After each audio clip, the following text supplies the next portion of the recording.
and didn't know who I was for a very long time. And still I'm trying to learn who I am. Yeah, me And too. You are? Yeah. But you seem like you have it all figured out. Oh, God. No, I don't. No, I don't have, I mean, first of all, I think the one thing I've learned in my research above all else is that in the absence of love and belonging, there's always suffering. So when I hear about your experiences growing up, that's suffering. Yeah. You know, that's real suffering. And for me, not making the drill team when I was, I think it was in 8th grade, by itself is not a lot, but how my family responded to it. It was like when things changed for me and I didn't feel like I belonged to my family anymore. So I think that I still am trying to figure it out. I don't know that I've interviewed anyone, even spiritual leaders, who have the belonging thing completely nailed, because I don't think it is what we think it is. You know, I don't think that it's having a big posse of friends or having a crew or rolling with a bunch of people. I think I'm still trying to figure it out because I still feel lonely and alone and on the outside of things on a really regular basis. Really? Mm-hmm. I mean, you're going on a book tour with thousands of people, 15-city tour, millions of fans around the world, and you still feel alone. Yeah, I can feel really lonely. Why? And it's really hard because, you know, you talk about that book tour. I'm severely introverted. Yes. Super private. And so I love that connection between me and an audience, but it can also be hard on me. And also, I'm talking about things that no one, it's weird to me that people sign up to talk about them, but they're hard topics sometimes. And we laugh and we have fun and we'll sing. But I think what I've learned in doing the research on belonging is that belonging is being a part of something bigger than yourself, but it's also the courage to stand alone and to belong to yourself above all else. And so I think I spend a lot of time belonging to myself, and sometimes that makes other people uncomfortable. And so I think that's hard. I think I do feel, I'm always looking for, I don't know about you, but I'm always looking for the roadmap. Like I want to find the researcher, storyteller, Christian, lover of all people, fighter of the resistance. I want to find the blueprint of who's ahead of me believing what I believe in and doing it really well. But there's not really a blueprint sometimes. From, you know, like We're all trying to figure it out. Yeah. We're all trying to figure it out. I don't get to copy anybody. And so it's hard. Yeah. It's still hard. But here's a thing that has changed everything for me. I belong to me. So even when I feel alone and I wonder like who's my crew and who are my people, I belong to me for sure, for the first time in my life maybe. Yeah, and I think we lose ourselves sometimes by trying to belong in groups that we don't fit in. Yeah. You know, I remember being in, you know, the youngest on these sports teams growing up. I was playing on the junior varsity as a freshman or the varsity or whatever. So I was the youngest, and I remember just wanting to fit in, just like you did in the that team. And I wanted to fit in. I wanted to feel like they liked me, like I mattered, like I was the cool kid or whatever. And when they would do things that I didn't really agree with, or they would bully other kids or make fun of people, it's like I didn't want to not say anything. You know, I didn't want to stand against them because I wanted to belong. Yeah. So if I did stand up against them, then that means I was alone. And that was my biggest fear, was being alone. No, yeah, because that's what teams and groups deliver. They deliver this thing that you're not alone. Yeah. The problem is I was so shocked to learn in the research that the opposite of belonging is fitting in. Because fitting in is assessing a group of people and thinking, who do I need to be? What do I need to say? What do I need to wear? How do I need to act? And changing who you are. And true belonging never asks us to change who we are. It demands that we be who we are. Because if we fit in because how we've changed ourselves, that's not belonging. That's not belonging, because you betrayed yourself for other people. And that's not sustainable. Yeah, you start to lose yourself. You start to lose yourself, exactly what you said. And so I think it's hard. You have to show up as who you are. How do we find out who we are? That's the life's work, right? That's freaking hard. Do you know who you are? Yeah, I do. Who are you? In what way? If someone just said, "Who are you, Brene?" What would you say? Brene Brown. Mom, partner, researcher, storyteller, Texan. I don't know. I'd ask them how much time they have. Because, the thing is that we want to, when we ask people who they are and we want to know, we'd like those really easy files to put them in. Of course. But I'm a complicated person. Are you? Yeah. And so I think I know who I am. What makes you complicated? I don't know if I'm complicated, but I'm complex. You're interesting. I hope so. Very some days interesting. yes, some days no. Very interesting. I think what makes me complex is, I think what makes everyone complex is the paradoxical nature of people. Mm-hmm. So, I speak in public. I love doing that, but I'm incredibly introverted. Yeah. I'm kind of a traditionalist around things. Yeah. My kids say yes, ma'am, no, ma'am. But I also raise them to challenge authority every time they get the opportunity to do that. But to be really polite when they're doing it. Sure. Yeah. So I think I'm unapologetically earnest. I believe in the goodness of people, but I believe it's hard work to stay out of fear and stay good. Yeah. And so I think I understand people. I think I have a lot of empathy, but I'm also not afraid of discomfort. Yeah. So I think there's just a lot of push and pull. Sure. And I think that's true of all of us. I do not like to be defined. I think that's. Do you? I was going to say, I feel like my entire life, I didn't want to be defined as well. They were like, you're going to be this jock in college, Right. You're going to be like this alcoholic, You're going to be in the frats. Yeah. All my siblings said this to me, and I was like, no, I'm not. I made a bet with each one of my siblings, $100 each, that I wouldn't have one sip of alcohol in college. Because I was like, I want to go against everything you think I'm going to be. Yeah. I joined the school of musical because they were like, you're just going to do sports. I sang, I played guitar, I salsa dance. I was like, I'm going to do everything different than what people would expect of a tall white man, right? That's awesome. I was like, I want to be different. Yeah. And I think in that process, I was like trying to discover who I really was, what I liked, my dreams, what was fun for me. Yeah. As opposed to just trying to fit the box and the mold of everyone Right. else. Because you can lose yourself in that fitting in, I think. You can lose yourself in the fitting in, and you can lose yourself in the rebuttal to the fitting in. It's true.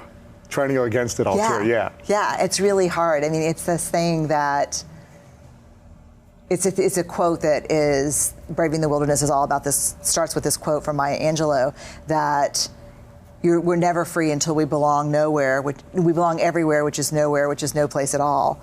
Which I thought was a terrible quote for many years. And I was like, why are you saying that, Dr. Angelou? You're pissing me off. Yeah. But then I realized, really, and she says, the cost is high, but the reward is great. And I think that's the thing, that I feel like I belong everywhere I go, no matter where it is or who I'm with, as long as I never betray myself. And the minute I become who you want me to be in order to fit in and make sure people like me is the moment I no longer belong anywhere. And that is hard. Yeah. I mean, that's a hard practice. That's an everyday practice. Wow. Yeah, because I can be whoever you want me to be like that. You're like a chameleon, you said. Oh, I can be totally like a chameleon. Like sometimes it's really funny because because I travel so much, I have all these miles, I always sit in business class, and I'm normally the only woman in business class. Every now and then there's one other maybe, which is a conversation we should be having too. Sure. But it doesn't matter what dude sits next to me. Like I can talk about whatever that person and it's so funny because we'll talk about sports usually first, or football, or we'll talk about politics, and he'll say, what do you do? And I'll say, I study vulnerability and shame. Oh, well, I'm going to play some Angry Birds, and right that moment, I can just, and it's not that I know everything about everything, it's just. So you're saying most men don't want to chime in and learn more about that? No, that's usually, if I want to go to sleep, I'm like, I'm a shame researcher. What do you do? And he's like, okay. Right. But I think I can be anything. Yeah, you're adaptable. I'm adaptable, and adaptable is great because anyone that comes to my home or here to work, I can make you feel comfortable. Of course. But then if I get so adaptable that my intention of adapting is to make sure you like me, then that's when I betray myself. Yeah. When would you say is the time in your life you've been the most alone?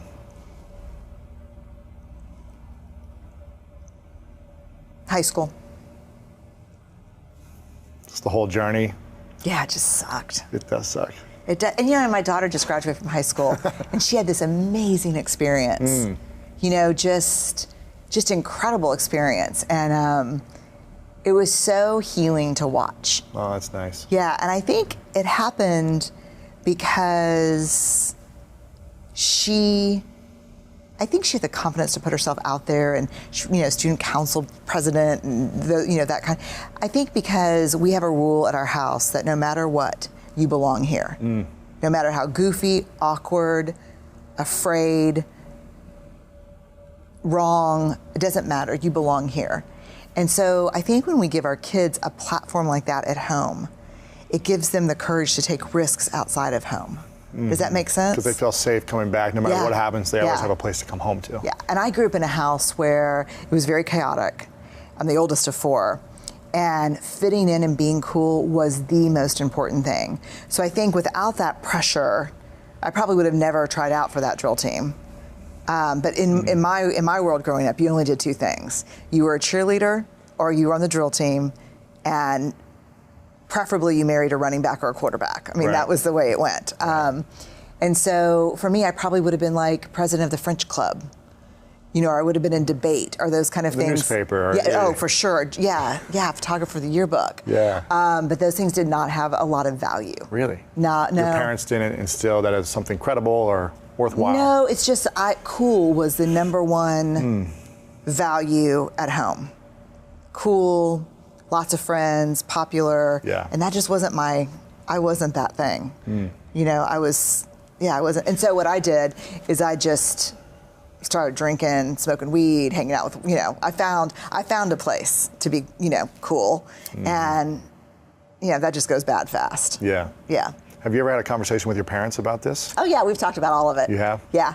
You've let it go, you've processed it all? Oh, yeah, because they read my books as I write them, and they're, they're like, shit, this is exactly what every parent wants, a child who grows up to be a shame researcher. But no, that's the miracle of my parents. Like my parents, they've taught me the best thing about parenting that anyone I think could ever know, which is it doesn't end when your kids leave. Like they keep growing and exploring and learn, and however hard it was for me not being able to be we did not do vulnerability growing up. Really? No. Like our family motto was literally lock and load. Like get ready, family trips, you're in the car for 5 hours, that's all 6 of us, you really have to go to the bathroom, but the rest stop is on the other side of the highway, we're not pulling over. Like suck it up, hold it. Like we were tough. Like we'd fall down and get hurt, my dad would say like, I got bigger scratches than that on my eyeball. Like we were tough. And so, and we were taught to outrun vulnerability. We were taught to suck it up, soldier on, get her done. Yeah. And so, however hard that was for me growing up, imagine what it was like for my parents in the 50s. My dad, who was the youngest of 6, his dad died when he was 16, Was he able to process that or no? No, he just did the next thing you do. Right. Played football, played college ball. Yeah. My mom, my grandmother, who I named my daughter after, was an alcoholic. And she was drunk every other day of my mom's life. Wow. But she was the most amazing person in the world.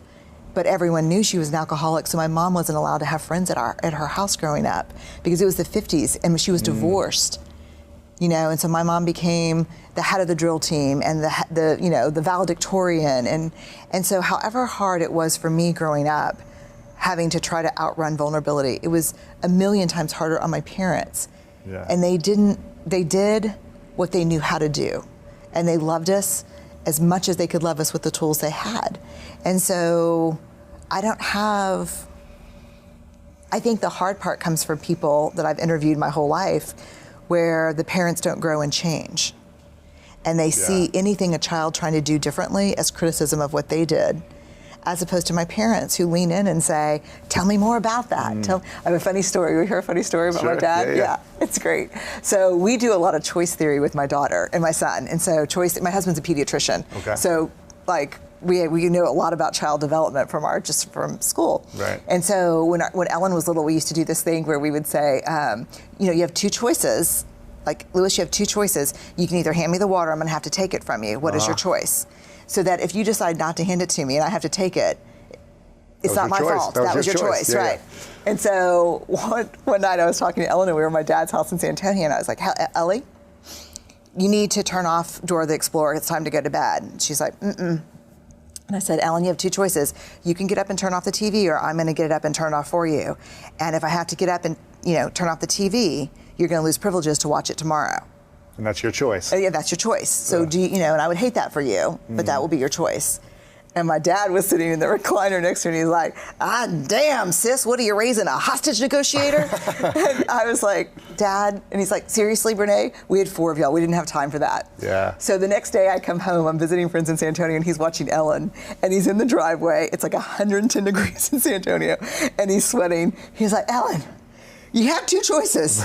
You can either put the bicycle up, or I'm going to have to put it up for you. And the second one's a dumbass choice. So I was like, wow, you're so close. You're getting there. You're getting there. But you're getting there. My parents are amazing in that way that, like, they're learning and changing. So I think it's harder when parents say, I'm done. What you got was what you got. Mm-hmm. No apologies, no change, no amends. Take it or leave it. Yeah. And if you do it differently with your own kids, you're a sucker. Wow. And I think we see that a lot. Yeah, we do. I mean, what should parents be learning about how they can grow? I mean, how can they start to be aware? Because I think it starts with being aware. Yeah, for sure. Of what they know and what they don't know, and being receptive to learning something different, which is really hard to do. I think once you've had these habits for so long. So that's the first thing. And I want to dive into the lack of vulnerability with what's happening in Charlottesville right now as well, because I know you did something on that this morning. So I guess, how can parents listen to this and be aware and be willing to move forward in a different way of learning something new when they're so stuck in their ways, potentially, that it's worked for them to this point to get to where they're at?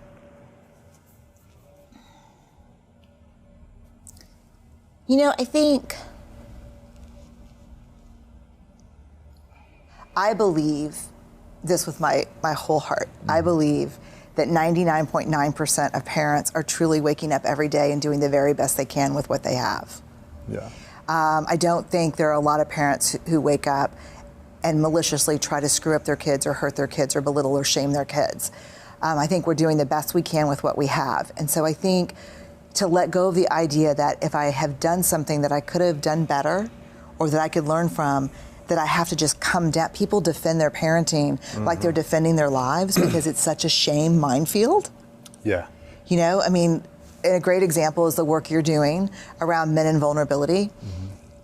I cannot tell you the number of fathers and the hundreds, if not thousands of fathers I've interviewed that said, I shamed my son every time he was vulnerable. Yeah. I put him down, I made fun of them, I hit him every time he was vulnerable. And now I look back and I know it's because that's the way I was raised, or I was afraid he'd be soft and get hurt at school, or whatever the thing is. And so I think for parents, it's about understanding, giving yourself permission to not have been, I'm not perfect. I've never not been a researcher and a parent. My husband's a pediatrician. Our kids will be in therapy. You're right. And the reason why I think that'll be so successful is there's only two kind of kids you raise. Kids who will ask for help when they need it, or kids who won't. And that's as good as it gets, is to raise a kid who'll ask for help. Yeah, I never asked for help. Yeah. I was always suffering inside. Yeah, right. And I always felt shameful, guilty, right. And my way of asking was being angry, resentful, mad, hitting people in sports or outside of sports, because that's all I knew. I'll tell you a story about a guy that I interviewed. One of the first men I interviewed when I went from interviewing all women to men was a guy who I said, what is shame for you? And he used the P-U-S-S-Y word, which is like just synonymous with shame in male culture, right? Yeah. And he said, I'll never forget the day that changed my life. He said, I was at football practice. I was a freshman in high school. And he said, the coach yelled, get on the line. And I didn't want to get on the line of scrimmage, in case people don't know. I know you know, but he asked me to make sure I walked through all the sports metaphors with him now. Exactly. And he said, I was afraid to get on the line because I know, it's where people crash into each other. And so I must have had fear on my face because my coach looked at me and said, don't be a PUSSY, get on the line. And he said, that's the day that I learned that the way you deal with that is you change that fear into rage. And he said, and I just plowed over the guy across from me. And then he said, then I spent the next 20 years plowing over my wife, my children, my colleagues, the people who worked for me. Yeah.